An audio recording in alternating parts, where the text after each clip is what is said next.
స్త్రీ మొహమాట పడకుండా వాళ్ళు చాలా ఇష్టపడేది పురుషాంగాన్ని ఇష్టపడతారు.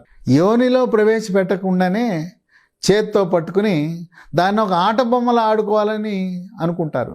అలాగే ఆ రెండు పురుషాంగం కింద ఉండే ఆ వృషణాలను కూడా వాటిని పట్టుకోవాలని, కొంతమంది పురుషాంగం మీద ముద్దు పెడతారు. ఇష్టపడి పురుషాంగాన్ని నోట్లో పెట్టుకుంటారు. ఎవరు కూడా పురుషుడు స్త్రీని బలవంతం చేయకూడదు. నా పురుషాంగం నీ నోట్లో పెట్టుకో, నాది చీకు అని ఎవరు చెప్పకూడదు. నువ్వు వాళ్ళు ఇష్టపడేటట్టు చేయాలి, చీకేదట్టు చేయాలి, ముద్దు పెట్టేటట్టు చేయాలి. అది చేయాలి కానీ బలవంతం చేయకూడదు.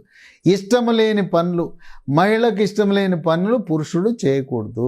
ఆ చేత్తో పట్టుకుని ఆ పురుషాంగం కింద ఉండే వృషణాలను వాళ్ళు ఆనందిస్తుంటారు. చేతికి ఇచ్చేయి ఆడుకొని, ఆ తర్వాత మీరు మొదలుపెట్టి రతిలో పాల్గొంటే చూడండి, అది సుఖము భావప్రాప్తి అనేది అప్పుడు ఉంటుంది. ఈ సమయానికి ఇవన్నీ చేసేసరికి యోనిలో రసాలు ఉత్పత్తి అయిపోయి ఉంటాయి.